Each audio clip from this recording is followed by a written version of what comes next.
Well, hey everybody, it's the Cryptid Huntress. I'm Jessica Jones, and I want to welcome you all in tonight to this amazing show that we have. Oh my gosh, I have remote viewed something that is so interesting and multifaceted and full of cryptid activity, possible government cover-ups once again, and all sorts of weird stuff, y'all. So I want to thank you guys once again for being here. Oh my gosh, I just saw we have some new channel members in here tonight. So I want to thank you for that. I want to thank all of my channel members, all of my Patreon members, everybody who is here tonight, everybody who is showing the support that you're showing me. And it means the world to me. So I want to thank you. And thank you to all my moderators too. Y'all are always in there kicking butt and taking names, man. I love it. Okay. Okay, if you guys would like to follow along with all of my shows and everything I'm doing, I have a website. That's thecryptidhuntress.com. You can find all of my events that I'm going to be at, including the Timeline of Disclosure Conference, where my co-host tonight, I have Brian Singh back, y'all. Brian was here yesterday with me, and we were talking about the Cabbage Patch and the homunculus and all that stuff. Yesterday, man, what a great show that was. If y'all missed that, please go back and check that out. What a wonderful show. We were talking about growing artificial humans yesterday. Yesterday we were talking about children in the Cabbage Patch and the orphan trains.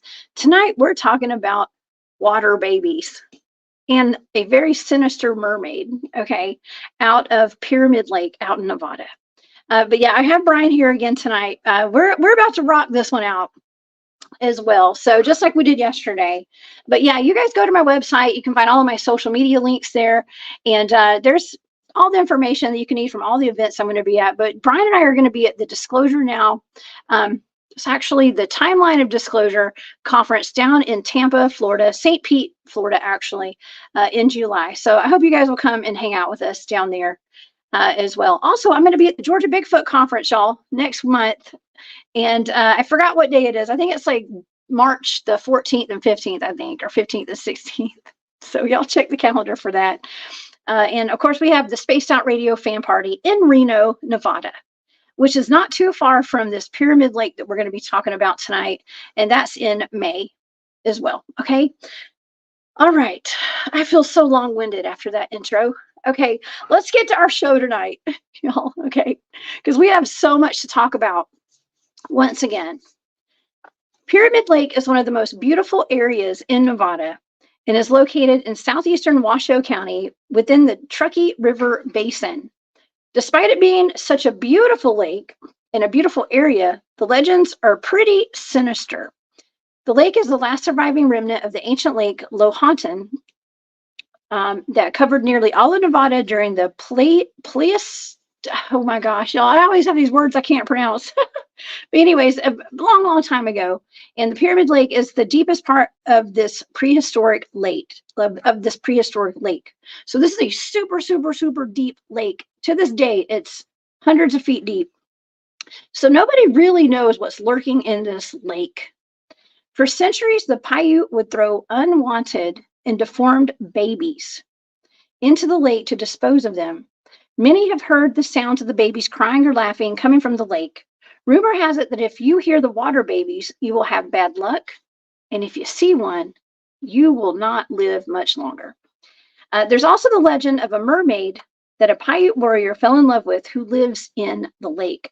According to the legend, when he took her back to his village to marry her, he was told to return her to the water and became enraged. The mermaid became enraged, cursed the tribe. And today, many people think that that mermaid has cursed that lake. And that's the cause of a lot of deaths in a war that happened a long time ago called the Pyramid Lake War. And she and the water babies are the cause of many missing people that they vanish when they're swimming and when they're fishing. And if I've talked to people that hang out at this lake that grew up there, they don't get in that water. Okay, it's that bad to where it is very dangerous. And Brian actually has some personal friends who had some firsthand stories about it as well. Now, are these simply legends and lore? There are a lot of eyewitness accounts of these, not only the water babies, but even of the mermaid. And do they actually pose a threat? I was tasked this as a blind coordinate remote viewing target. This is one. This is one of many targets that I've gotten, and I thought it was timely for us to talk about this tonight. I know Barry and I did a show. Barry Littleton and I did a show on Space Out Radio on mermaids recently, a couple of weeks ago. Mermaids and sea serpents. Well, this is actually dealing with a lake, a large body of water, lake mermaids. Okay, there are not just lake mermaids in this lake, allegedly. We have lake mermaids all over the United States. Okay, and we're going to talk about that a little bit tonight as well. But I do have Brian Singh here with us tonight. Brian Singh heads up the Disclosure Now movement, and one notable thing about him is his father, Jack Singh, who was the founder and CEO of Singh Labs Incorporated. During the early 80s and 90s, Mr. Singh's work revolutionized graphics on the IBM PC side of things when Apple was in the clear lead. Needless to say, Mr. Singh retired comfortably from the field and was in a position to afford his eldest son the ability to earn a biochemistry degree from Occidental College in Southern California, and then volunteer organized for 8 years. Full-time. Brian worked with doctors and nurses nationally to do medical advocacy based mainly out of the San Francisco Bay Area. Brian lives in northern Nevada as a prepper and developing an RV park and travel lodge, which will eventually incorporate a healing center. He's the host and MC of an upcoming Timeline of Disclosure conference in St. Pete, Florida this July. And please help me welcome to the show my friend, Brian. Hey, Brian. Hi, Jessica. Hello, everybody. Thank you for tuning in. Hey, thanks for coming back tonight. Oh my gosh, I had such a fantastic time with you yesterday on that show about the growing artificial humans. What a great time. Thank you for that. Oh, it was amazing because after that show, in our, wonderful intertwined community on Facebook of all dumpster fire platforms, but it is what it is. I'm going to be on Michael Newkoff's show. And then I saw you post about the fact that you're doing Pyramid Lake and water babies. I posted in that chat, wait, that's my backyard, Jessica. I might have information for you. And off of that, I reached out to my friend April, and with her permission, I got a really very detailed testimony on this subject for us to share tonight. I love that. You know what? I was actually thinking about asking you to come on the show anyways for that because I knew you lived there. But then I saw you're going to be on Michael's show, and I was like, I don't know if he wants to do 2 shows in one night. But you reached out, and I'm so glad you did. So thank you. And I also want to thank Linda and Lisa for becoming channel members tonight. Thank y'all so much. That means the world to me. I appreciate it. Woo woo. We've got exclusive content over there at the Hunt Club. If you guys want to join that, just hit that join button on my page on YouTube. Okay. So I want to thank you, ladies. So yeah, so this is in your backyard, Brian. I mean, I heard that this lake is about 40 miles north of Reno, where I'm going to be in May. I'm going to have to come hang out with you, actually. Yeah. Oh, absolutely. Absolutely. And then we got the Journey to Truth conference, or the Rebels of Disclosure this year by the Journey to Truth gentlemen, Aaron and Tyler are good friends. Yeah. Oh, yeah. Can I share my screen? I'll share the Google Earth and help, give our audience some imagery here. Okay. So if you are watching the show and not just listening to the show, can you see my screen right now? Sure can. Okay, here we go. So this is why they call it Pyramid Lake. It's because it's got this like ancient rock pyramid formation. Whoa, hey guys. Sorry, that's my puppies. They're feeling the tension. Puppies, be nice. Be nice. And this is as you're speaking to, here's Pyramid Lake in the northern Nevada section, okay, of in this region here. And my friend April, she grew up in this Fallon area, southeast of Pyramid Lake. Okay, right here. And this is an area where you've got like 4 or 5 generations. I think she's 5th generation of ranching families. And so you've got this network not only from the natural waterways, but then you've got all this like alfalfa and wheat irrigation, that like ditches and waterways. And if you like, I could launch into like some of what she got to experience as a child I growing would up love there. that. Let's start off with just some experiences of what's been going on up there before we ever get into the data. I would love that. Okay. Okay. So basically, uh, you can growing up as a child. She's like one of five founding families. She's like attached to three of them. Okay, so they go way back, and this isn't one of those things where the adults they don't believe the kids and they say, "Oh no, no, hush, go away, it's your imagination." No, going back to the great grandparents, because of these founding families in this area. What's interesting apparently is when they came to the Fallon area, and you've got the Paiute tribe more surrounding the Pyramid Lake area. Apparently, it wasn't one of these like horrible in your faces, like we're going to get each other, and murder and slaughter and rape and torture and kill to get the land each way. It wasn't like that, apparently. According to April, with them, it was more the settlers in that region. It's so wide and open with so little stuff in the area, even to this day. Okay, the settlers came into the area. The Paiute, the white settlers rather, the Paiute were already there. They already had the best land, and these white settlers asked, "Hey, is it okay if we have this like not great land and try to develop it and turn it into something nice?" And that we can fertile, that we can grow on, and we can coexist, and it'd be mutually beneficial. And so I'm all for that. That's great. And April, we admit that that unfortunately that's rare in the history of First Nations or Native American peoples in this country and up in Canada. But that's how it was around here. Okay. And her family moved to the homestead that she was on when she was 3. And yet a driveway that she had to walk down with drainage ditches and ponds on either side, and you had to walk down it, and she could hear them whispering her name. Okay, or if they were walking out in groups of the children and they were walking around, and one kid, they would only whisper one name at a time, apparently. So if there's like 2 or 3 or 4 kids, they would pick the one kid, whisper their name. All the kids could hear it. So it was a physical, it wasn't like a telepathic thing. Okay. And the job of the other kids were to be to grab that kid and like pull them away to safety. And this is stuff that was taught to them by their parents and uncles and aunts and grandparents and great grandparents. And the biological cousins, they band together. Um, and basically they on the one property behind their house, they had one of those like blue above ground pools. And there were numerous times where they would get one of the kids would either get pushed into the pool, pulled into the pool, or at least on a couple of occasions, both pulled at the same, pushed and pulled in to the pool, that above ground pool at the same time. So I said, April, so then you could see them, or what's happening in the above ground pool? It's not like they have anywhere to hide. And she said, no, these are water elementals. They're fae. They can go invisible to us at will. So they could be, lurking.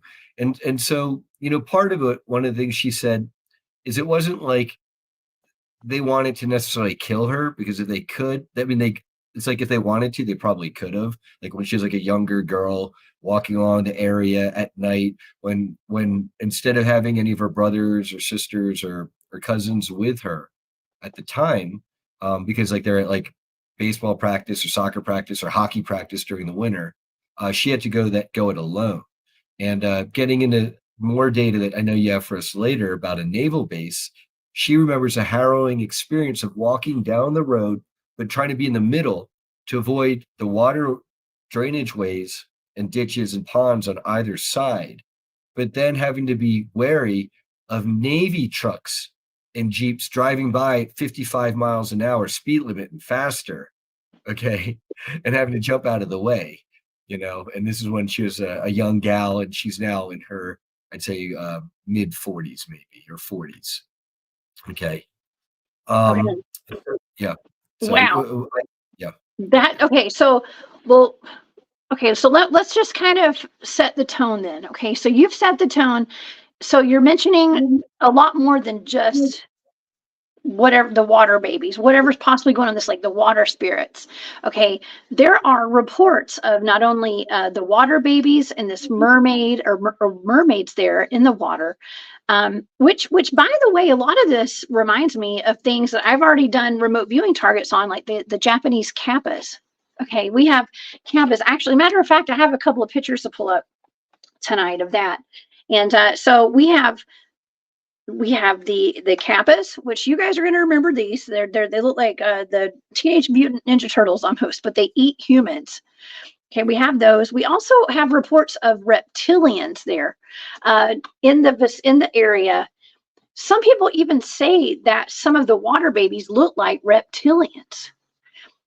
We also in the area have USOs, unidentified, I believe it's submerged objects, right? So there are UFOs seen coming in and out of this lake, and UFOs flying over the lake as well. So we get that. And of course we got good old Sasquatch. Okay, I don't have a picture of Sasquatch because we talk about Bigfoots all the time, but Sasquatch sightings, pretty much any kind of cryptid, I'm pretty sure has probably been spotted in that area, including giants as well. And now, Brian, you don't live too far from the Lovelock Caves. From Lovelock, you're actually in Winnemucca, right? So that's where some of these giant bones have been found. Well, here, let me share my screen here again to give context to everyone, because so you've got Pyramid Lake right here. You've got the Lovelock Caves over here. You've got a Fallon area where my friend April grew up. And then I'm up here in this mess of stuff. Sorry, I've got it all labeled up here. Here in Winnemucca, which is north of there. Okay, Winnemucca. And then I've got basically this is up where my RV park is going to be, which is a site of a haunted cowboy saloon and brothel, which we can talk about on another show. But this area, there's a lot going on here because the audience, I'm sure, is familiar with Area 51, okay, which is more, south. Here's Tonopah, and then you've got Vegas, and then like Area 51 is, I believe, somewhere in this area, okay, north of Vegas. And so there's a lot going on here because using this Google Earth, you can download an overlay, a couple overlays that may be of interest. One here is the geomancy overlay where they're showing the ley lines, okay, apparently. Oh, yeah. And so if you look at it, look at Pyramid Lake, look at right here, boom. Okay. It's I like don't. Well, amazing. I don't think it's. It hasn't pulled up yet, Brian. I don't see it on my screen. Oh no! Oh no! No! No! Oh shoot! I'm sorry. I think I'm presenting this the whole time. Okay. Okay, my bad. Technology. Hey, we're Okay. following you. We're still following you, no matter what. Okay. Well, here Okay, we here go. it is. Here we go. Is it live? Are we live? Okay. That's what I meant to do, everybody. My bad. So, geez. Here's Pyramid Lake. Okay. Here is the Fallon area. Okay, where my friend April grew up. Then I'm north of there in the Winnemucca area where you see all these labels. Sorry, I have to remove them from the screen.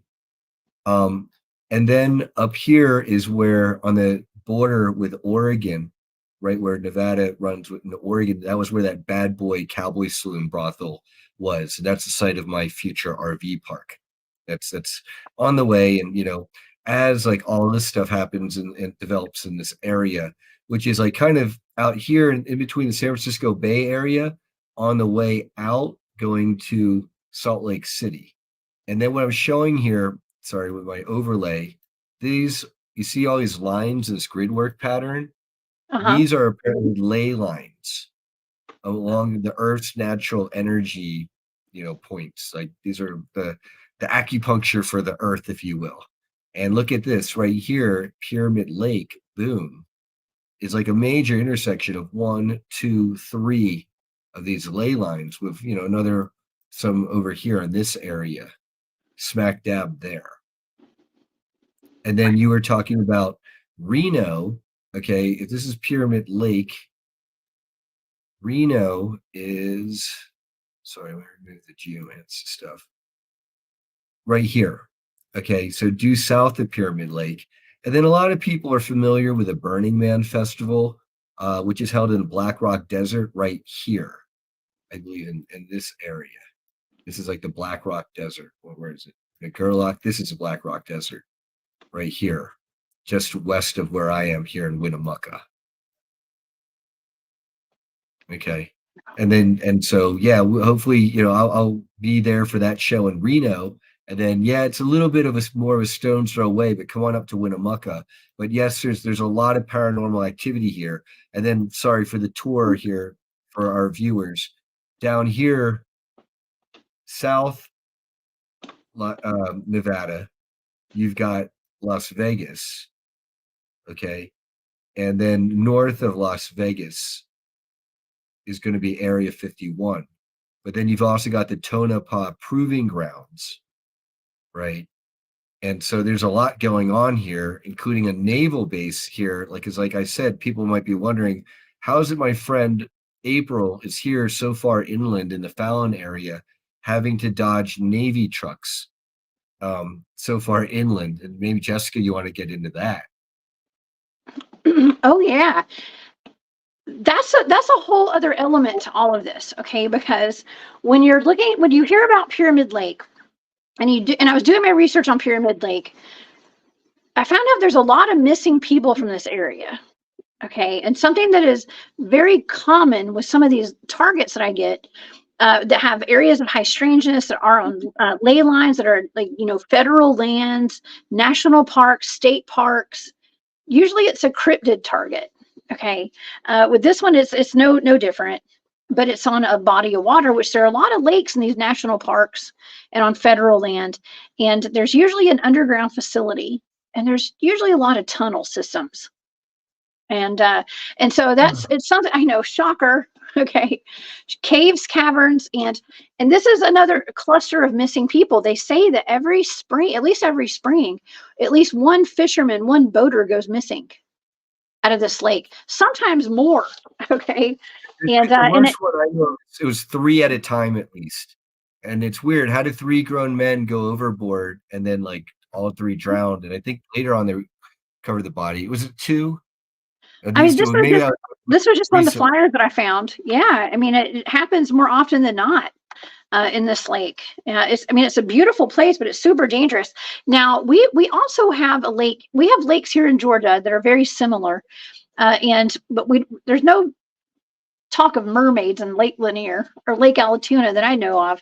But people go missing there. They jump in. Here's the thing about those lakes: they're man-made lakes, though. Okay.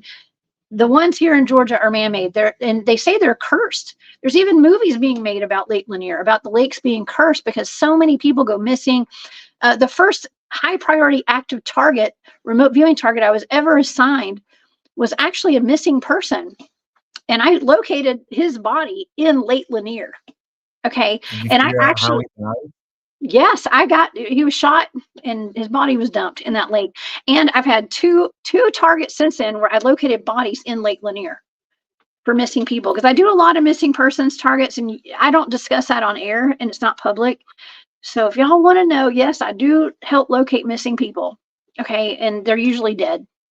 I've only found one that was not dead. Right. So, it's like the statistics are, if you're being kidnapped and they get you in the car, 9 times out of 10, you're going to end up dead. So fight like the Dickens. Don't get in the car. Do not get in that trunk, y'all. Yes. No. So that's the truth. But here's speaking to that, Jessica, about I'm sure everyone's seen this map here. I don't know if you're able to see it right now. Let me pull it up. Yeah. Right here. This is one where there's that overlay of these underground cavern formations and missing people. And then a lot of these areas tend to be national forest park areas. So what do you know? Mm-hmm. Yeah, if you overlay these maps, if you overlay the map of the missing persons cluster on top of a map of the deep underground military bases, on top of the map of the Bigfoot sightings, on top of the map of the cave systems, they all match. They all correlate. right. And then, Why do you think that is, Brian? well, and then someone else pointed this out. I wish I remembered their names so I could give them credit. But they pointed out where there's areas of high magnetic anomaly, okay, um, that there tends to be more phenomenon for whatever reason.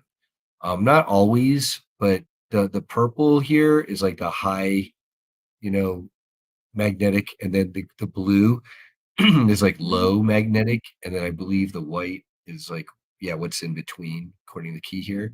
And so here's like the Black Rock Desert where Burning Man is held, and then like Pyramid Lake is, it's kind of hard to kind of make everything out with the magnetic stuff on. Here, let me find out. I have to turn that off. Here we go. So here's Pyramid Lake. Sorry, let me center Pyramid Lake right here. I'm just taking a look at what it's like magnetically. We already looked at it from ley line perspective. It looks like itself is kind of like a just neutral, and then more to the west and north and Empire seems to be more higher magnetic stuff, but I don't know. Okay. Okay, well, I got to tell you something really odd that really struck me is that bodies float up into the bodies are found, corpses are found in this lake pretty often. And sometimes when people go missing out of this lake, they're found 61 miles away in Lake Tahoe. Okay, and there's not supposed to be any kind of outlet to from this lake to Lake Tahoe. There's not supposed to be, but there's rumors that there are tunnels and all sorts of weird caverns and things that may connect all these lakes. Now you got to remember, this was one gigantic lake back in the prehistoric era, and now it's just broken off into there's a bunch of different lakes that are left over now. Now this lake is like 900 feet deep. Okay, 900 feet deep. That's So deep. here, if you I've got here on the screen just so our viewers can see the distance between Pyramid Lake up here in the north of Tahoe. Oh, sorry, north of Reno. Okay, and then down here to Lake Tahoe. And then so bodies, and I've heard this. I've heard part of why Pyramid Lake is so dangerous to swim in. It's just naturally there's like these crazy currents that can pull you down. Okay, and then yeah, and then if you're ending up from here in Pyramid Lake down to Reno and then past that, then you're found in Lake Tahoe. That is quite a distance. Geez, that, yeah, I don't know how many 100 miles that is, but it's definitely a lot of underground aquifer to be washed underground. Okay, well, we can also kind of add in, we can bring in the whole idea of, the missing 411 cases. A lot of these people that go missing, they get found like miles and miles away from where they went missing. And it was almost like humanly impossible for them to get there on their own, especially the children that go missing. So, I mean, it doesn't just have to be them getting washed away with water. I mean, we could be dealing with all sorts of stuff like UFOs, ETs, portals. The list goes on and on. So Yeah, we don't know. that's a great point, Jessica, because I got to clarify with April, are the water babies the vengeful spirits of the native Paiute babies who are deformed or unwanted for any reason, who are thrown into that lake to drown, Pyramid Lake? And she says, no, that's not the way it is. These are water elemental fae that have never been incarnated as humans, at least as far as she would know. But they're not like, humans reincarnated as water babies, or like the hauntings of dead babies, human babies. Having said that, my friend April, she's one of these gifted people. She's an extra sensitive. And she said one of the ghosts she recalls seeing while growing up as a young girl, and it scared the crap out of her, was like a 1920s person, farm worker, who they had held on to some farm working machinery, got sucked into it, got mangled to death. And then their ghost, to at least as when she was a child, to that day, was walking around in that same appearance of when they died, haunting the area. And that was frightening. That's terrifying. Yeah, I mean, a lot of ghostly sightings. I mean, they say they're ghostly figures of the soldiers that were fighting back during the war that they had there, the Pyramid Lake War. You can see the soldiers marching out there. Well, So many funny you different should mention things. that. Uh-huh. Funny you should mention that. To present my screen again, uh, just yeah, there's a lot going on in the middle of nowhere where there's a lot going on from a paranormal perspective. Mhm. You've got Thacker Pass, and so speaking of not good relations with native peoples, you had the Thacker Pass slaughter, where many Native Americans were basically gunned down, um, men, women, and children. Yeah, right there in this area. And so there's a lot of tragedy around here. Just like my friends have seen some of the ghosts at the haunted brothels, ex brothel saloon up here in McDermott. Wow. Oh my Yeah. gosh. Okay. Well, let's start getting into the kind of the data and stuff, I guess, at this point, because I'd like to show the audience kind of, I have some pictures, of course, of just your local mermaids. This is a drawing of what someone had reported seeing. I mean, not all mermaids are beautiful, okay? Not all mermaids are pretty, Brian.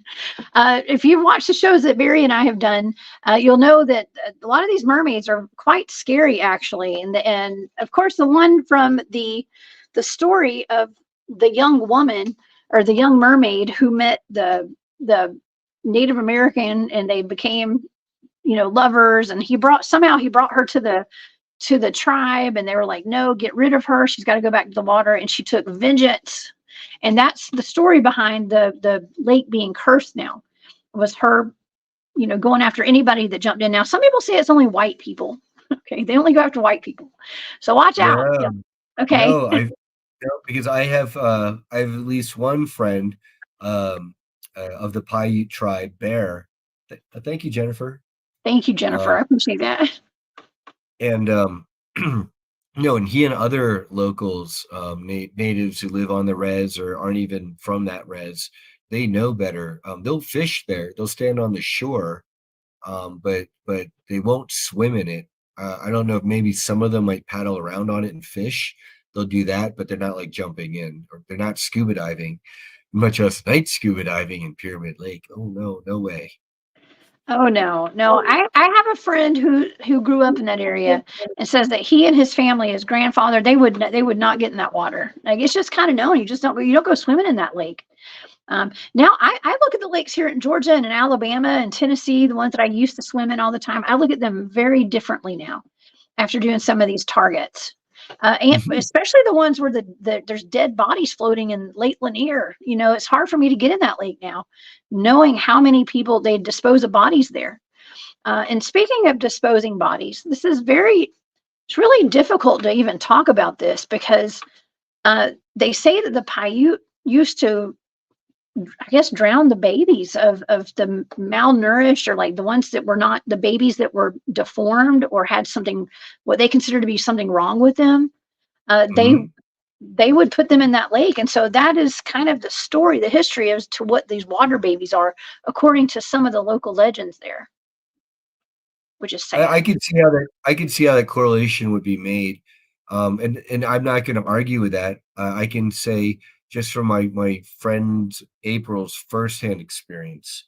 She described them as when she was 4 years old is when they were as tall as she was, and then she kept growing, and now, but they never grew. But she said even though they were only the size of, say, a 4-year-old human child, gal, they were very strong for their size, and they Mhm. had like webbed fingers, and like maybe like kind of claws, but she couldn't see their feet, and they're green and they're covered with vegetation. Oh wow. Well, okay, and in some instances they say that some of the water babies that were there looked like beautiful human children with like a fish tail, and then other times they're just super scary looking. I mean, I this picture came up. I don't know what this is. This picture came up. That looks like something that somebody threw together in a taxidermy studio, honestly. But I don't know. I don't know what that is. But sometimes it's either they were terrifyingly, they're scary, or they're beautiful to lure people into the water. Nonetheless, they have the webbed hands. They're aquatic. Okay, so they're aquatic. This is kind of what I imagine is underneath me when I'm swimming in the lake now. Okay, like there's going to be a mermaid or something that grabs my ankle and just jerks me down. I just Yeah. that's every time we get in the water now, you know. Um, and yeah, that's scary. You don't want to see that swim up underneath you. But anyways, okay, so that's what the water babies are now. Some people say that they're, to me, they sound a lot like the Kushtaka. Okay, there's things called the Kushtaka up in, I think it's in Canada and off the coast of Alaska, and those are the ottermen. And it's very similar. The water babies sound very similar to the Kushtaka because they're like sirens, like they lure people into the water by sounding like crying babies. Okay, so Well, it sounds very let's similar. well let's go out on our limb here, Jessica. You know, for y'all out For there, all y'all. right? If you got these water elementals at Pyramid Lake, and then they can be Pyramid Lake and all up and down to Fallon through the natural and man-made waterways. Mhm. And then you got the Kappa in Japan, and then these other beings, you know, and they can go invisible, at least the ones we know at Pyramid Lake, or visible, invisible at will. Okay, so now, you know, and now in this time of change for the world, where maybe the veil is getting thinner, the sun is getting more active, this whole ascension process is taking place. You know, these things like, yeah, I remember seeing that video. These things are going to become more and more visible to us. And then I've heard from other sources that there was a Star Nations treaty, that a certain clause that ended in 2019, where a lot of these beings are now allowed to be visible, and it's not violating any of these like prime directive type policies. So take that for what you will. Oh my gosh. Uh, okay, that's a valid point. It could be because there are a lot of these mermaid sightings now. I actually was just talking to my friend Long Island Bigfoot, Mike. You know Mike, today, and he was telling me that he had gotten a report out of New York of an actual mermaid in a lake there. There's also a Lake Michigan mermaid. Okay, a Lake Michigan mermaid, and there are reports of mermaids in the rivers in North Carolina, freshwater rivers that go into the ocean, of course, but freshwater mermaids. And this is not it's not totally that crazy, y'all. We get reports of weird stuff all the time, but we're getting more reports of actual mermaids in lakes now. I mean, if we throw in a Coney Island mermaid and then or whatever, we've got the movie Splash. That's the plot of Splash right there. Yes, Yeah, you that's ever seen true. that with Daryl Hannah and Oh, of Tom Hanks? course, Then of if course. he's attached to disclosure in a certain way or predictive programming, I would not be surprised at all. You know, Yes. so yeah. Okay, totally, absolutely. That's cool. The freshwater. Ladies love the freshwater. That's right. We love the cool water and the freshwater. Just kidding. Okay, And that's some 1990s cologne. Okay, if anybody's familiar with cool water. All right, just saying. Um, sorry. where Okay. Robin was saying so lakes being creepy at night. I've Mhm. heard from other Native Americans from the area that at night, especially around that lake at the shores when they would camp there, the water babies would call to them from the water sometimes late at night, and you could hear them from your tent. I mean, if they call your name, okay, what cryptids, the creepiest thing a cryptid can do is call your name. I'm just gonna say it. That's one of the creepiest things you can hear is Jessica. You know, especially coming from the water or just coming from the dark. I mean, I've never had that. I've not had that happen yet, thank God. But I hear about it pretty often, especially with dogmen. Dogmen like to call your name at night when Sure. they know you. Yeah. Like in a dog voice, George, Yeah, exactly. Scooby Doo. Oh, no. Exactly. Okay. Let's get into this data. Okay. So with this target, okay, and as I go through the data, we're going to branch off a little bit into some of the other stuff like this Navy base, there's a submarine base out there, I do believe. Now I want to ask you about that because I came across myself when I was researching, and I'm trying to figure out, why is there a submarine base in Nevada in a lake? That doesn't make any sense to me personally, but okay. So, and what is the connection? Okay, so we're about to go there. Let's get into the data. So with the data, okay, so the target is this lake and whatever this cryptid activity is going on in this lake, if any. Okay, so I immediately, when I went into this target, I was picking up with some of my sensory data. I was picking up on something electrical, like a power generator. I was coming up with a whole lot of, like, a power source, power, electrical, powerful. I was picking up with static, electricity, static. I felt like I got zapped. Okay, so zaps, electricity, something that was moving and flowing, green. Okay, I kept seeing the color green.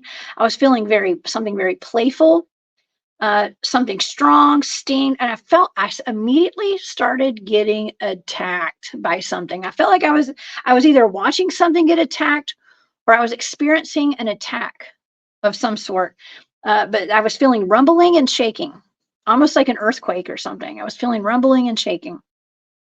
Now, some of my data for my analytic overlay, which is, I mean, this is me trying to make sense, I guess, like what I was hearing and what I was picking up. I kept picking up on something green, like a greenway, a green belt. I kept hearing, I heard clairaudiently, come up for air, come up for air. And then I actually wrote the word trenches. Now, did you say trenches earlier? You said something about trenches. That's in my data. Because of all the alfalfa and wheat growing in the area to raise feed for the cattle, you've got all these ditches, irrigation ditches. So these things, these elementals perhaps are moving. She could hear them and her friends like chattering in the ditches. So she'd be walking home along this deserted road to get to her house and then have to cross over, like a culvert, and she could hear them inside. And one time she even admits to trying to shoot at them because as a young girl in farming country, she had access to guns at a young age, and it didn't work, did nothing. Oh my God. That would be scary. Well, sometimes the dogmen are impervious to gunshots and stuff. They're not able to be, their skin is not penetrated, but there could be a supernatural aspect to all this. I mean, my God, we're talking about dogmen and mermaids, y'all. Okay. So we don't really know for sure, but we're about to add another element into all this, because it's not just these critters that we're looking into. We're learning that there's a connection with secret programs and stuff with some of this. Okay, and this might be the case with this. I don't know. We're going to find out. Okay, so I was picking up. Okay, so I told you I felt like I was getting attacked. I was picking up on attack data, and I was picking up on like getting beast mode. I wrote down beast mode, attack mode, beast mode. Something that was super energetic. It wasn't letting off. It was like attack, but it was controlled. Something was controlled, but it was attacking. And then I was getting into a whole lot of data that had to do with a restricted area. And for my stage 3 picture, I'll show this to the audience. I actually wrote a stop sign. I wrote a stop sign. It was like, stop, restricted area, don't go further. And I almost felt as though I was potentially being stopped from going further into the target. Okay.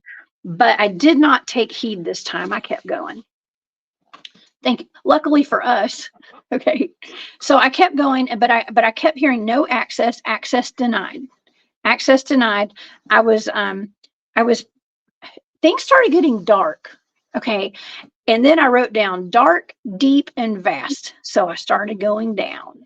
Okay. So it was like access denied. I wrote blocked out and blacked out, and I started going down, and then it got really quiet. I wrote down slimy and wet. Okay. And this is where I started picking up on something that was like a creature. Okay. I wrote down gunk. I was writing down gunk and goop. Okay. Like gunk and goopy, slimy and wet. And then I wrote down bottom dwellers. bottom dwellers. I started picking up on something that was underground and underwater. Okay, so I was there. I was like, I was told not to go. I was like denied access, like do not go further. And then I started sinking down, and then I ended up somewhere under the water, underground, that was slimy and gross, almost like, what's it like where catfish live or something? I don't know, like in the slimy part. I grew up on a lake, y'all. Okay, Brian, I Oh grew yeah, up. I'm a country yeah. girl. Catfish muck. We know. Yeah, The like mud. dirty catfish in the bottom of there. Yeah, that mud. Okay, so I was remote viewing this. Okay, so I'm down at the bottom. Obviously, it was at the bottom of the lake is where I was. I didn't know where I was at the time, but I was somewhere at the bottom of a water source that was slimy. And then my data started shifting into sound frequency manipulation. And by that, I mean, I was picking up on sound frequencies. I actually wrote down harp and weather manipulation, energy, frequency, vibration, and I was picking up on sound weapons. Okay, sound frequencies. I was picking up on waves of sound being broadcast out, like pew, pew, like that. I mean, I know Or that's weird.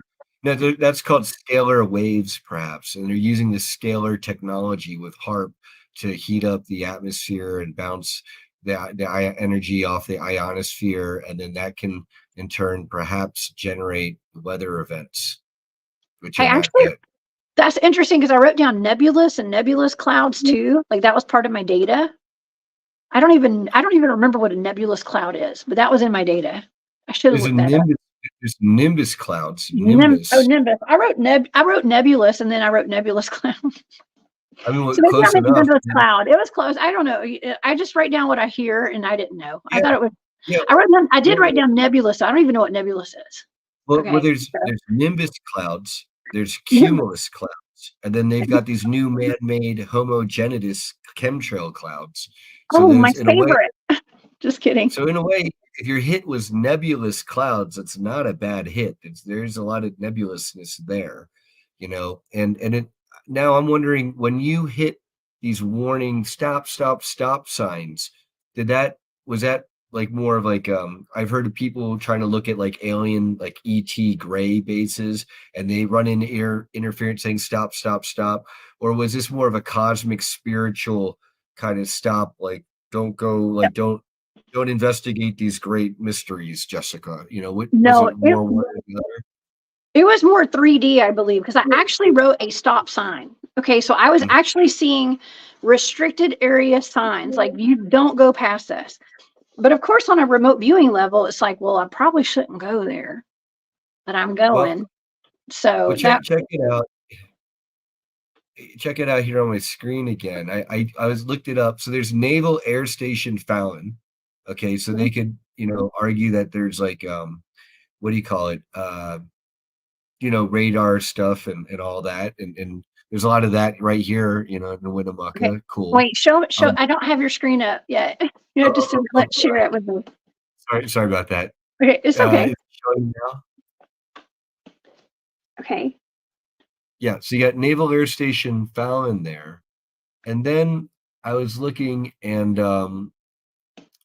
this is like I think like the Phil Schneider map of like underground bases. And I don't know, it's hard to tell from here, but maybe if this is Nevada right here, I don't know if that's where Pyramid Lake would be or anywhere near that, but if that's like an underground tunnel running under there, that's like at least in our vicinity of what we're talking about. And this is what Phil Schneider revealed, and probably was later made the ultimate sacrifice for back in, I believe it's 93 or 94. Wow. Yeah.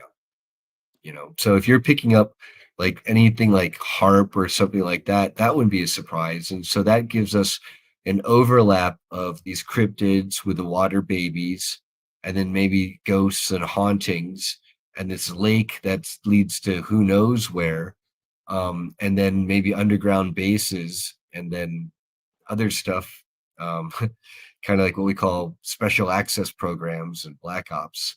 And so, Mhm. wow, yeah, there's a lot of interesting things going on here. A lot of interesting things. Now we have a couple of people in the chat today. I see Renee in here. He says that he used to work. I think he used to work there, and it was saying that that place that you were just showing was like a Top Gun school, like Top Gun, Hmm. like what is that, Maverick and Goose? you know, Yeah, uh, Miramar. 'Cause Miramar yeah, was San Diego. Yeah, and then what I would say is, okay, when you worked at that installation, was there anything kind of more, I don't know, that you can reveal, at least hush hush, or stuff that the American people in the world should know? And so, gosh darn it, please yeah. let us know. I know we're just a silly YouTube channel. You let us know if It's you're for able entertainment to. We would love that, purposes. right? We Entertainment would love purposes that. only. Right. No, this is really interesting, okay? Because as I'm doing this research, I end up coming across something that's right. I don't know how far away this is from there, but there's a place called Hawthorne. How far is Hawthorne from where you live and where this is? Hawthorne isn't it's not very far. Hawthorne, Okay. Nevada. Because and I'm Let me asking because they have a naval, what is that? A naval underwater warfare center there. Okay. This is a naval underwater warfare center. That's wild, being in the middle of Nevada and at a lake. They have naval underwater warfare centers with submarines and stuff. Now I have to wonder if, since I was picking up data like some sort of frequency weapons and stuff like that, could that have been related to this submarine place? I Well, don't. let's take a look at the map again here. I pulled up Hawthorne, okay, and so Hawthorne is right here, um, and north of it, that's Fallon, where April grew up. Here's Pyramid Lake, and there's Lake Tahoe. And if we already know that, what do you call it? There's perhaps bodies that end up in Pyramid Lake that wash up in Lake Tahoe. So that would say that there's underwater ways that way. Mm-hmm. Why wouldn't you have underground tunnels and probably flood it with water if you got submarines going through them between Lake Tahoe, and then this is Hawthorne right here, and here's Walker Lake. So I don't know. It makes one wonder, that's for sure. Oh my gosh. Sovereign Cosmic Wildman in the chat says this Hawthorne Naval Underwater Warfare Center is exactly the one that John Lear talked about first. Well, here you Interesting. go, right there. I mean, here's Walker Lake. Here's like an array of stuff. That's interesting.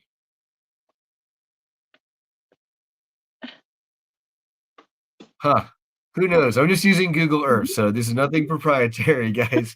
I'm We're not just, trying to reveal any secrets here. yeah. Not sure Well, what I mean, that is, but if there was something that was super secret, it would be blurred out. Okay, trust me. When we go looking for like Mel's Hole and places like that, we can't find them. There's like a dark cloud over it, and it's glitched out where we can't see it. So yeah, there are a lot of tunnels. Apparently, the tunnels connect these lakes as well, y'all. The tunnels connect the lakes. I didn't even know that was possible, but they do. Digger Dog says, been through Hawthorne, a lot of ammo stored there. that's what those look like. Those look like ammo bunkers. Well, that's what she says. Yeah, that they're probably there's a lot of ammo there. Yeah, it Hmm. looks like it. Boom. And then here's the lake. Okay. So Well, I have to wonder how this is all connected, though. Because you and I, Brian, we're very fully aware of all the secret programs that are going on, with even with the cryptids, with the breeding programs, the secret space program, the chimeras in the labs, all this stuff. Like, is there some kind of connection to some of this? That's my question.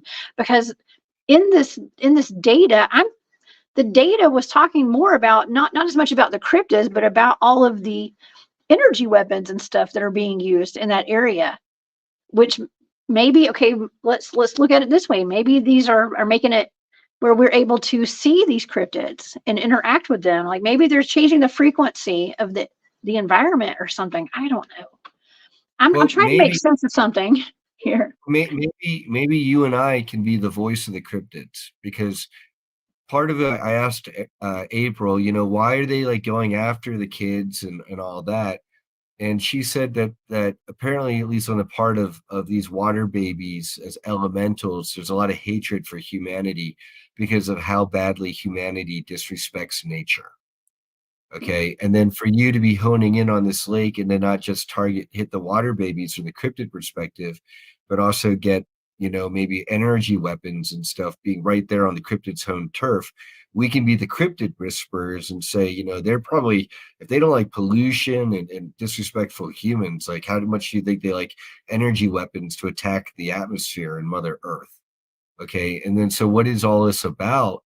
You know, it's kind of like, I think they put full disclosure, or not full disclosure, sorry, just disclosure elements of disclosure into fictional movies like the Marvel series.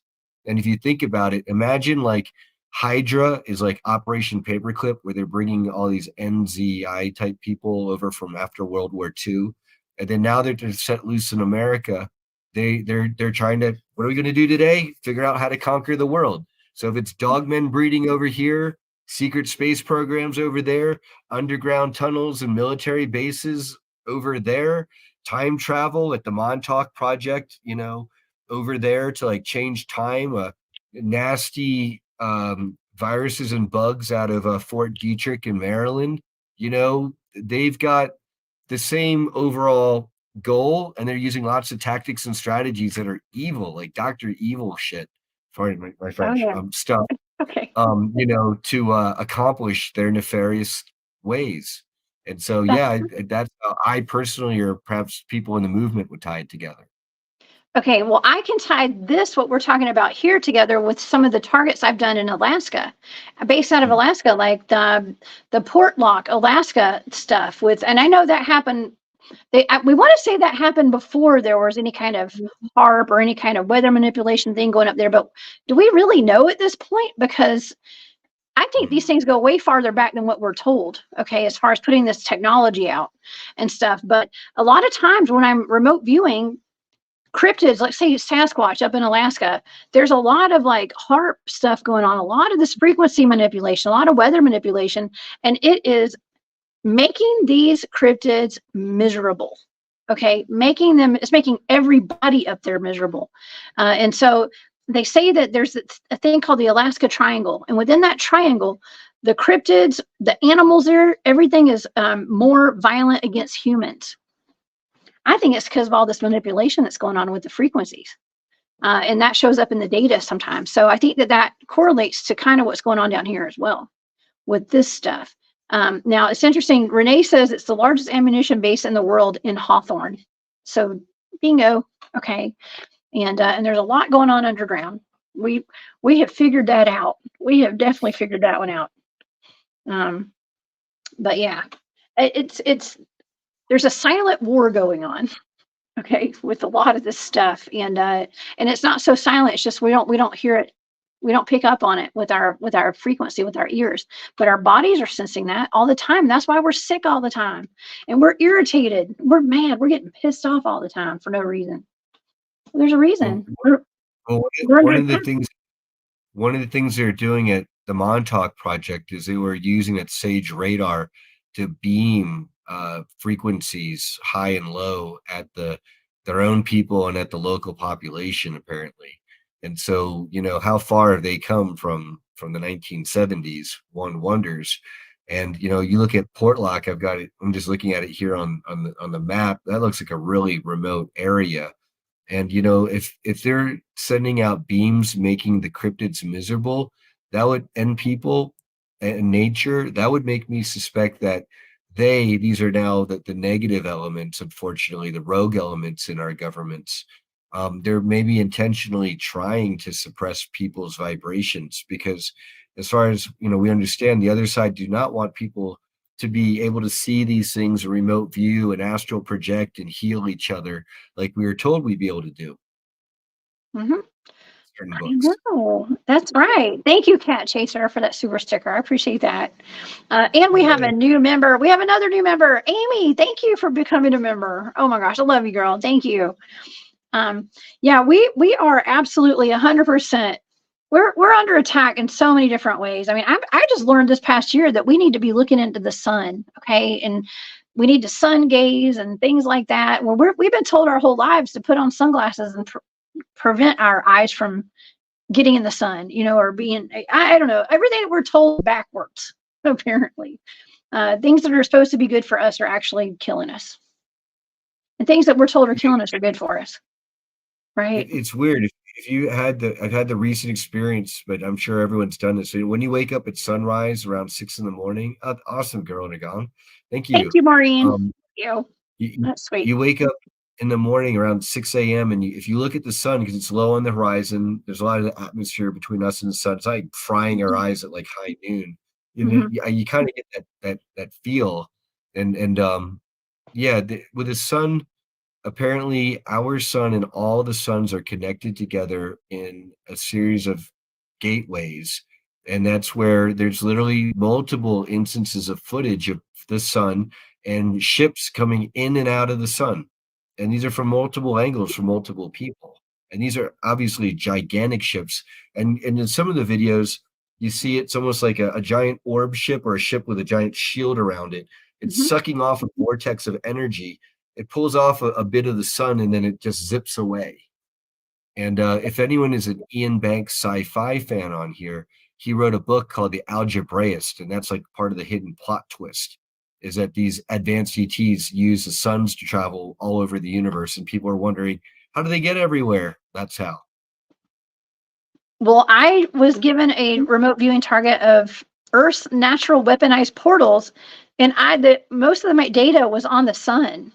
So I was in the sun. There was a portal from the sun to the earth. And so that was most of my data was up there. So that's where I've learned that the sun is definitely a portal after that. So it's an energy source that I was picking up on a lot of what this is, whatever's going on in this lake is there's an energy source there. Now, people were in the chat talking about there being crystals under this lake, a lot of quartz and different minerals and crystals. Could be, but I was picking up on like a power generator. I was picking up on some man-made feeling stuff as well down there. It So could be man-made stuff tapping into the natural stuff, because that's what we had at Montauk. That Montauk, Long Island, New York, that whole area that was stolen from the Montauk tribes is beautiful. And apparently underground there's a lot of these natural crystal type formations. And what do you know? They use that for the Montauk project, because apparently for the Montauk trip chair, it was those natural quartz caverns had a good way of like not messing up their signal and allowing them to then dial into whatever bad stuff they were dialing into by abusing the kids, unfortunately. So I know Renee said her grandfather worked for World War II, after World War II for the DOE, and that was that's very Montauk Project stuff, Department of Energy. What's her opinion on military assets able to use a higher level of ESP and psychic abilities? How plausible it is for soldiers being easily trained on that way? So you want me to take this, or do you want to take this, Jessica? yeah, you can take it, but I mean that's the whole Project Stargate, Project Jedi. There's different projects where they've used it. I mean, I learned from somebody how to remote view. I don't know. I've never been part of the military though, but there are people that I know personally who have been in those projects. Okay, so or may not have been. I don't know. Let's just say. So The military uses those. They've been using those projects using psychic spies since at least the 1960s with the Cold War. So I think they still use them. I know they do. Actually, I have people who contacted me saying that they actually have a remote viewer assigned to each of their units when they go overseas and stuff, especially the snipers and things like that. So, yeah. Anyway, absolutely. And with these children who are being abducted into these military abductees, these programs, they tend to be psychically gifted. That's why people like our good friend Arkeem Ra, he talks about being enrolled in a talented and gifted program in grade school, and then what do you know, being taken away in white vans to underground bases and stuff like that. And so and that was a result of him having psychic abilities, and many people have testified to this, unfortunately, being basically handcuffed or tied down somehow, or sitting at a table That's why our dogs are going to bark at each other. And being forced to talk about, like, what kind of card the guy has. Is it a star or a square or a circle? What color is it? And every time they got it wrong, they get cattle prod zapped. And that's absolutely psychic powers, or they're recruiting them from a young age, because it's very difficult, I think they found, from an older age to get people as training. And so they found it's easier, unfortunately, from younger ages. And then we've had many testimonies of that. Oh yeah. Yeah, it's important to teach. I mean, okay, I don't know how to really put this slightly, but okay, so like I've been teaching my son different methods of like different stages kind of remote viewing a little bit, because I want to get him tuned in psychically. I don't want to overdo it and make him not want to tap into his psychic abilities, but I know he has them naturally. We all have them naturally. But I think in this day and age, it's so important for us to be psychically switched on. Okay, because you see what happened this past week with, at the Super Bowl parade or parties, people were getting shot at and stuff. You need to be able to be super hyper aware of your surroundings at this day and age. First of all, y'all don't be going out in big crowds, please. Please don't. At least till after the election or something. Wait. Not to get, I'm not, and that's not even political. That's just being smart, y'all. Don't go out in public if you don't have to. Yes, but if you do, yeah, use your discernment. Yeah. And I had another thing about the children and the super soldiers. And one thing about these places is that's kind of a call for all the energy and light workers out there, is you can go to these places and appreciate the natural beauty and inject good energy and intention into these places. Apparently, let's see, Walking Lightly saying, I saw this disclosed a bit in the game. It's a Sega game, Metal Gear Solid, which makes it all seem far-fetched and exaggerated, but probably flies close to some truths. Yep, they put disclosure in video games and movies and comic books especially. Oh yeah, y'all know there's a Marvel character named Jessica Jones. They base that off me. I'm just kidding. They did though, but there is a actually, yes. I was so honored that they named her after me. Oh my gosh, who would have thunk it? Who would have thunk it? They just didn't give her remote viewing abilities. Like, what the heck? So they didn't get me totally right, but they almost got me. That's what it was. So for us, and I'm sure Heidi Pop would love this, and like we've got the Starseed children. How do you help develop their talents and things like remote viewing? Matthew Mornian of rememberyourmission.com, he talks about how what really helped him harness his own innate psychic gifts and abilities that we all have is by doing Tai Chi. And it's funny, I've gotten apparently higher self messages or guides have told me, Brian, you should do more Tai Chi. That's what I've been told from people who are extra sensitive. Oh yeah. Yes, actually, one of the most unsuspecting people that I know, my friend Craig, who is one of my teammates with my Bigfoot research team. He is so switched on. He's just a good old country boy, man. I love me some Craig. But he's like a Qigong master. Literally, he's a Qigong master. You'd never know it by just talking to him and meeting him. But it's so, I mean, like I was saying, it's so important for us to really become aware of our psychic abilities and to learn how to harness our energy and how to direct our energy for the best, for our optimum health and all that kind of stuff. Because yeah, we're in some kind of really weird spiritual battle thing going on right now. Okay. And it's light and dark, good and evil. I don't know what's going on. But I'm here for it. To put it into context, right? It seems like our sun is getting more active. We're getting more sightings of whether they're cryptids or UFOs in the sky or things coming out of the water. So this is definitely a time of change and full disclosure. It is. Well, we're doing some disclosure tonight, I guess. I mean, this is what we're doing. We're just kind of looking into this stuff. I thought it was really interesting, though, that I didn't really get into detail about whatever cryptids were in there, but I did pick up on some sort of creature that was attacking people. Okay, something that was attacking. Okay, something that dwells on the bottom of this water. It's 900 feet. Okay, 900 feet deep. But I think I got more. I got a whole page of data, like a gigantic big chart full of data of energy weapons and stuff, sound frequencies. So I think that that's important to note when it comes to this Pyramid Lake. It's very important to note that there's something that has to deal with that. It's man-made. There's something man-made that's causing a lot of problems out there. That's just With the the data. Mm-hmm. with the Montauk Project and out there on the eastern end of Long Island, New York, some of our friends talk out there's Lake Montauk and there's something called the Lake Montauk Monster. Mm-hmm. Okay. And there's like a military base there. And then here we are at Pyramid Lake, and Mm-hmm. you're hitting on like an underground or underwater base there, and then like a monster in the lake. It's like, what do you know? Huh? So then did you get the impressions from your data that this is an underwater, like a monster that's like more water elemental and mythical, if you will, or Mm-hmm. magical, if you will, versus a man-made like U.S. Army like or military?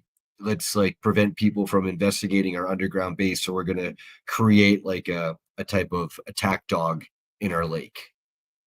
That's a great question. I don't know. I didn't see. This was a target. I didn't know what I was looking at, so I didn't get deeper into it. Now, this is something that we could always go back and revisit. In Mhm. the future, this is something that can absolutely be revisited. But I was 100% seeing restricted signs, stop signs, do not go any further. And then that's when I hit the water. I was going down, and I went into the bottom of the water, and that's where I encountered whatever the creatures were that were bottom dwellers down there. But before that happened, I had witnessed some sort of an attack happen at the surface level. Okay, there was some kind of surface level attack that went down with somebody getting hurt for sure. Because I was in it. I was like in the middle of whatever was going on there. So I think there's just a whole lot of different things going on at this lake. And according to the data, I would say there are some sort of creatures in that lake for sure that are not just fish. Okay, it's not just fish. There's something going on there, and there's some sort of, I'm going to say maybe potentially some kind of program or something. But I mean, it may not even be all in that lake. It could be the next lake over or something. I mean, why do they've got these tunnels that go underneath the lake? I mean, I was picking up on data that had to do with caverns and caves too. Okay, so there's caverns and caves as well. So go figure with all of this. I mean, I think there's just a lot of activity under the ground that people don't see. Well, I Um, mean that once you're underground, that brings us to a possible inner Earth connection. You've got mhm, tunnels running under the U.S. and from lake to lake here, right? mhm. Thanks, Deborah. And so what that tells us is there's a lot of, I don't know, there's a lot of these, I'm not going to call them coincidences anymore, because there's a lot of patterns that are emerging over and over. Yeah, lift sonar testing. Yeah, I'm sure like all these underground cryptids are going to love that, having like No, high pressure, yeah, sonar waves being blasted at them. Probably not. no sonar waves. Okay, well that's what they have on submarines, right? Sonar and stuff. So, They yeah, send out pings, and then apparently in the ocean, if they do it loud enough, it's really horrible for like the pods of dolphins and whales, because they're big heads. So they've got these um, water sacs to pick up on sound, and it's not. I'm sure it's not fun for them. oh my gosh, no. Uh, okay, this is an interesting comment here. Dragonfly says the Great Lakes are supposed to be connected by tunnels, too. And there's a lot of human trafficking in that area too. So Mm, yeah, yeah, and there's where there's underground bases, there tends to be potential human trafficking, and then you're getting these map overlays with the the supposed bases and the national forests and the underground tunnel, just natural underground formations like where you are, Jessica. I mean, they're all connected, and like I said, you overlay the map on the different maps on top of each other. They're all the same map with the DUMBs, the deep underground military bases. Now we've got tunnels that are connecting the lakes. That's a new one for me. I don't know. I never even thought about that. But I mean, I have people, I have friends who are in the Navy and have told me they won't say this publicly, but they've told me that been on their ship and like aircraft carrier, whatever they were on, and they watched multiple UFOs coming from the sky into the water, into the ocean and stuff. And so we've got UFOs and bases under the water, and we've got mer people and aquatic extraterrestrials and God knows what. So yeah, happy swimming this year, y'all. Happy swimming in the lakes and oceans. It's like, what do you know, y'all? We live in interesting times. I know. I know. Well, there's okay. So the Great Lakes. That's why I pulled this comment up, Dragonfly. Thank you. I pulled this comment up because there's reports of a mermaid in Lake Michigan too. So, and Lake Michigan looks like the ocean, just like the Pyramid Lake looks like an ocean kind of.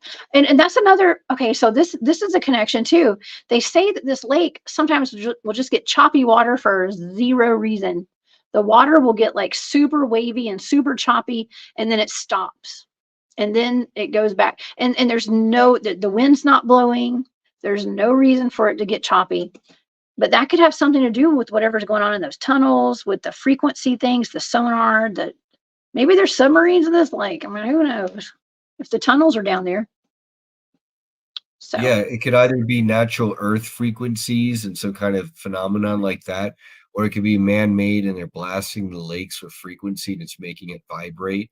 Because, with your research team and your work with the meadow, you've observed, and a lot of others, like they observed it at Montauk too, and a lot of these sites where there are portals opening, a lot of times you get fog, right? oh, But it yeah. sounds like in this case, there's not fog. So, I mean, it's not a portal. Maybe it might be some of this energy stuff. I'm sure they get fog on this lake at night. I bet. I mean, I've experienced fog that seemed to have a consciousness to it. And of course, we have the fog at Yosemite National Park that they say that the Gugways hide in, and that's where some of these missing hikers go. So, yeah, I don't know. I hope that we're making everyone's night tonight with all this scary information. Okay, but it's important for that we're all aware of this. Okay, and just to be aware and to be careful when we're out, especially at federal lands. Okay, federal land, places that the government. Or but this. Okay, so the Pyramid Lake is actually on an Indian reservation, right? Isn't it Native American land? That's right. That's right. But still, that puts it under federal jurisdiction. And then by doing that, it might help achieve the same goal of limiting access to the area. Like I'm sure the U.S. government doesn't want the whole world running around to Mel's Hole, right? Like why would we? Like I don't want everyone running to Mel's Hole and trying to find ice cubes out of that. That sounds bad. Oh my God. They'd be like hot ice cubes, okay, or dry ice cubes or whatever. Yeah, one of the guys, it seems like they did put ice cubes down inside Mill's Hole. And when they brought them up, they were hot. And that one guy heated his house with these, they were like radioactive ice cubes. And he heated his entire house with them for like a whole season or something. So probably Until the not house smart. crumbled and then sunk into the ground with the What? remains of it, and apparently very dangerous. And they had people haul away that ice, and this is like really bad. And there's like a Kurt Vonnegut book where it's kind of like not, it's like where they talk about ice, but it turns like everything into ice, so that it touches like the water of the oceans. And that sounded far-fetched when I first heard about that as a kid. But then hearing your reporting on Mel's Hole and others, yeah. Oh my gosh. Yeah. Uh, yeah. Just stay away from Mill's Hole. Okay. Stay away from there, please. So Yeah. Digger Dog, in terms of non-human intelligence, is absolutely, and so that's Mhm. where you might have the possible interface of ET bases that might have pre-existed, and then now more recent human military type bases piggybacking those, and that would be, I don't know, inadvertently that's the story, the testimony of Phil Schneider and was it Arculata Mesa, or Dulce, where it turned out that there was like a hostile, or at least a gray base under their base there. Wow. Okay. We okay. Super Stationet. I think that's how you pronounce your name. What's up? Some cryptids have layers in lakes that pop up and connect to caves inside of hills and mountains, just like in certain movies. That's true. Yeah, that could be where they're living. Nessie has to go somewhere. Loch Ness monster, she exists. That's one thing. If she doesn't phase out or go to a portal, then why not? That's right. Yes. Yeah. Watch out for the fog. I think they've made movies about the fog. Okay, like horror movies and stuff. So the fog's always can be ominous. Be Stephen careful, King. especially. Yeah, especially if it's following you around and it stops when you stop and speeds up when you speed up. Okay, just run, run, because we don't know what's in there. And Stephen King. mhm. Okay. No, you go ahead. Stephen King has a short story called The Fog, and it's about a U.S. Army project where they open up a portal to another world, and it's bad. And then there's now stuff about Stephen King having certain affiliations to certain groups, and so yeah, all this seems to be tying together more and more. Yeah, they had a hostile exchange. He ended up at that time with a wound that he would show at his right. Phil Schneider, exactly. Yeah. Yeah, apparently he got hit with an ET energy weapon, and they fixed him up, but he had scars to show it.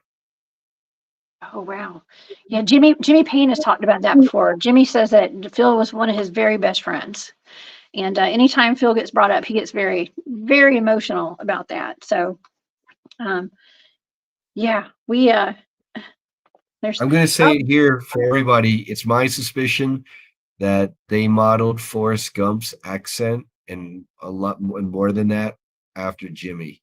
And that's why I hear Jimmy, I'm like, this dude sounds like Forrest. That's why I think because Tom Hanks, his character modeled it after Jimmy. yeah. That's why he's got his accent.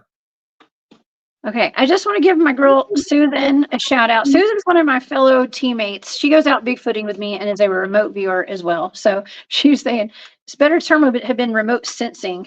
But Ingo Swan, so she's talking about remote viewing sounded better. Yeah. Yeah, this has been such an interesting topic tonight, Brian. I think we've covered so much. And by the way, I think it's the mist instead of the fog. I think Yeah, let's the see. mist. There you go. Yeah, There J you go. Truth Seeker said it's the Thank you. mist. Yes. It's similar. It's a little less dense. Just kidding. It's a little wetter. Yeah. Just a little bit. Just a little less dense. It's misty. It's a little more moist. Just kidding. Okay. All right. Well, any final thoughts tonight, Brian, on this? I know you have another show to go do tonight. You're going to be on a Michael Koff show in just a little bit. What are your final thoughts on what we talked about tonight? I mean, first, I'm just super excited to see your audience participation and see people get involved. And any of you who are going to be at Reno for that one show you're talking about, exactly, Robin. Yeah, I'm agreeing with you there. Cheers, JT. The Rebels of Disclosure, and then our upcoming July Timeline and Disclosure Conference. Find me on Facebook and send me a message. I'm wearing the Willy Wonka hat in my profile there, and try to send me a message, but think about how you'd like to participate in the Full Disclosure Now movement, perhaps, or contribute to the excellent, amazing work of Jessica Jones here. Thank you. Full Disclosure Now. Okay, I'm going to put this up on the screen so everybody can see it. Oops, if I can figure out how to do it. There we go. Full Disclosure Now.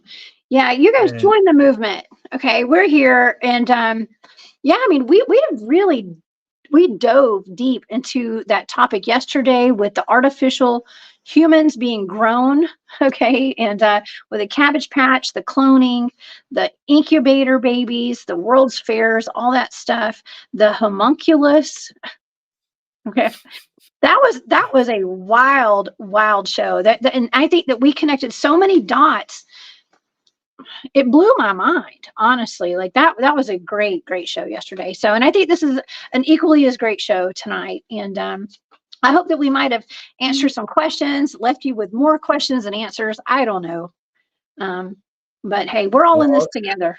So all I can say is I've got kind of brewing in the back of my mind a whole bunch more interesting remote viewing targets for you, Jessica. And so I'm excited for more in the future. And it's going to be fun with these upcoming events. It feels like we've been all cooped up too long, and a lot of people out there are waking up to what's going on, and they want to be part of it, the good, the bad, and the ugly. And see, probably some of the stuff found on different. Oh, go back to that.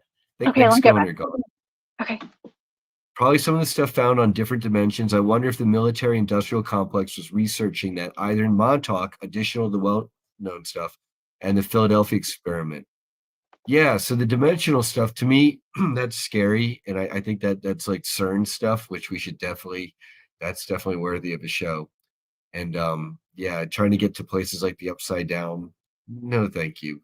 Just stop people. Yeah, do not walk into a portal if you don't have to. Okay. It's not very healthy at all. So yeah. Okay.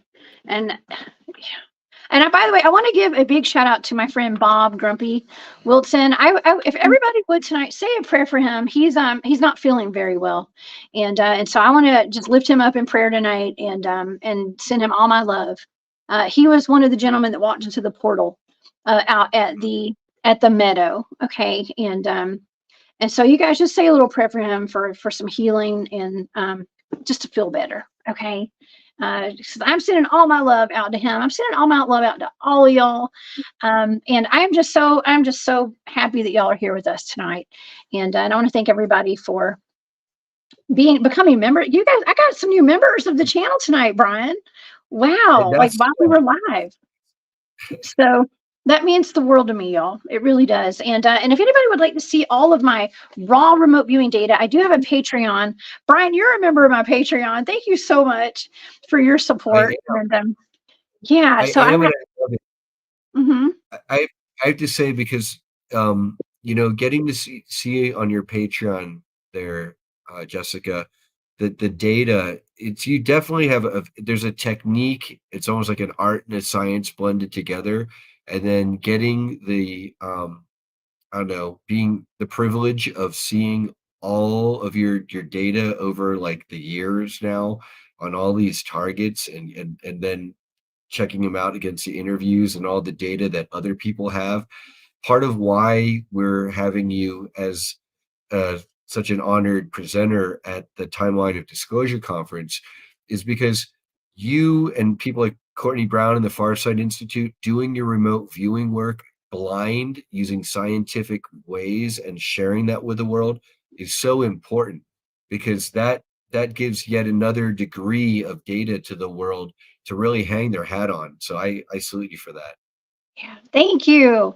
Thank you. You know what? I just never meant to go public with any of this stuff, and I just felt called to do it. I was kind of thrown out. I was thrown on stage, y'all. I didn't mean to do this. I didn't go looking for all this stuff. Honestly, no, no. You can ask Susan. Susan's in here tonight.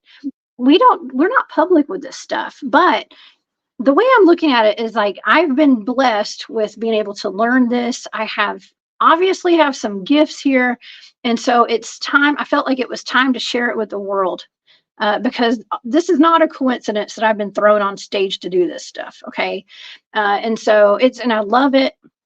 It's what we're here to do. I'm here to share my abilities because I want you guys to know that you have the same abilities and you can tap in. And it's so important that we are all here tapping in together and and just learning together and growing together and just here being here for each other. Okay, because Right. we're not going to get any answers from anybody else. I can promise you that. No, now is not the time for everyone to be burying their talents, right? And Hmm. you're a bright light, so you should be high up there for people to see, to inspire them and light the way. Yeah, yeah, we're the way showers. Okay, that was I saw that today and I was like, what is a way shower? It's like a way shower. Wait, It's a way it's funny shower. because in all these YouTube videos where they're digitally saying stuff, that's a lot of this has probably been channeled from, friendly beings, but they always say, instead of way showers, they always say way showers.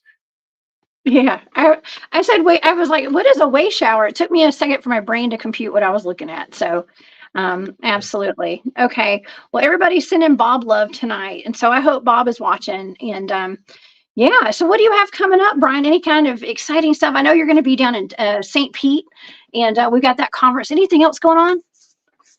You know, our Akeem, he's been making some different transitions with Cat and moving around a bit, and so we've fallen behind, unfortunately, on the Disclosure Now show, but we've got some guests that when we can get around to it, get them on because of us, that's exciting. And then I just say, people are reaching out to me from all over through the woodwork with cheers, super, just out there wanting to get involved in so many ways, and that's really gratifying.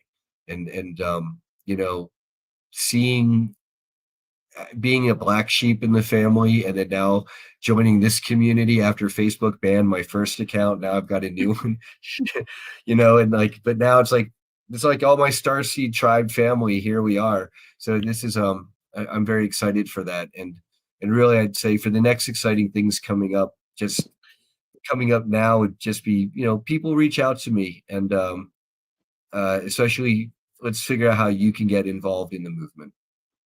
Yes, for sure. For sure. You guys have the sweetest comments, man. Thank y'all for so much for all your support, for all of us being here. And yeah, please subscribe over to Disclosure Now over on YouTube. That's our friend Akeem's channel. And Brian's on there pretty often. And Brian, I hope you're going to come back and hang out with me some more and give me some of these targets. I have the best time doing these. This is my thing. Okay. So we got more work to do together for sure.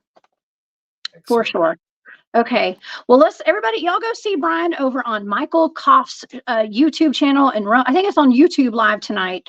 And y'all go over there and what is it called? The Energy Between Us, I think is the name of his show. He's got it's Writing Through the Unknown. You're on a different one than I was on then. Yeah, y'all go over there. He's got multiple links and maybe multiple platforms, but that's who I'll be with in about half an hour from now. And so, no, this is perfect timing. And when you doing stuff like this takes no energy, Jessica. I could do this all day. So I'm glad to have our audience along for the ride. Awesome. Well, thank you for being here. I appreciate it. And we'll see you back soon. You guys come see me this weekend on Spaced Out Radio. I'll be there on Sunday night at 10 p.m. Eastern and 7 Pacific. Okay, so y'all come over and hang out, and then I'll be back next week. Thank you to all of my channel members. If you guys want to join the channel, I do exclusive content here on YouTube. Just hit the join button. I think some people are having trouble finding the join button. So it's on there somewhere. You can do it through your television. I looked on my TV today. You can do it through the TV and you got to hit join. I don't know. There's join somewhere. I think you may have to go to your computer to do it. You may not be able to do it on your cell phone. Okay. But thank you to that. To everybody who is a member, I'll be putting out some content tomorrow for y'all. And thank you to all my Patreon members. Y'all mean the world to me. Thank you to all my moderators, everybody that was here tonight. We had a big old crowd here, Brian. And so we got the word out. And shout out to Renee too. You had some great comments tonight. So thank you to everybody who had input with your comments. All right, Brian, have a great time tonight. I'll be in Michael's chat and hanging out with you guys. And I will see you guys on Sunday. Y'all have a great night. Bye, y'all. Bye, Brian.